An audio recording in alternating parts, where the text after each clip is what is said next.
Sir Priya ಈಗ ಹಾಂ sir supreme court decision ಓದಿಲ್ಲ ನಾ ಇನ್ನ ಓದಿ ನನ್ಗೆ ಗೊತ್ತಿರೋ ನನಗೆ ಈಗ ನಮ್ಮ ಪಿ ಎ ಹೇಳಿದ ನಮ್ಮ ಇವನು ಹೇಳಿದ ಮೇಲೆ ಪ್ರೆಸ್ ಸೆಕ್ರೆಟರಿ ಹೇಳಿದ ಮೇಲೆ ಗೊತ್ತಾದದ್ದೇನು ಅಂತಂದರೆ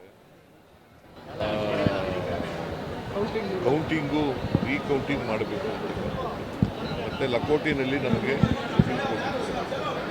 ಮತ್ತು ಕೆಳ ಕೋರ್ಟ್ನವ್ರು ಹೈಕೋರ್ಟ್ನವ್ರು ಏನು ಮಾಡಿದ್ರು ಅದಕ್ಕೆ ಸ್ಟೇ ಕೊಟ್ಟಿದ್ದಾರೆ. ಸರ್ ಪ್ರಿಯಾಂಕಾ ಖರ್ಗೆಗೆ ಬೆದರಿಕೆ ಕರೆ ಬಂದಿದೆ ಅಂತೆ ಸರ್. ಅದೇ RSS ಬಗ್ಗೆ ಮಾತಾಡಿದ ಮೇಲೆ ತುಂಬಾ ಬೆದರಿಕೆ ಕರೆಗಳು ಬರ್ತಾ ಇದೆ ಅಂತ ಸರ್ ಪ್ರಿಯಾಂಕ್ ಖರ್ಗೆ ಅವ್ರಿಗೆ ಹಾಂ ಸರ್ ಅಳಲು ತೋಡ್ಕೊಂಡಿದ್ದಾರೆ. ಇಲ್ಲ ಕೇಳಿ ನೋಡ್ತೀನಿ ನಾನು ಖರ್ಗೆ ಜೊತೆ ಪ್ರಿಯಾಂಕ್ ಖರ್ಗೆ ಜೊತೆ ಮಾತಾಡ್ತೀನಿ. ತಮಿಳ್ನಾಡು ಮಾದರಿಯಲ್ಲಿ RSS ಬ್ಯಾನ್ ಮಾಡ್ತಾರೆ ಅಂತಂದ್ರೆ ಟ್ವೀಟ್ ಮಾಡಿದ್ದಾರೆ ಸರ್ ರಸ್ತೆ ಬಗ್ಗೆ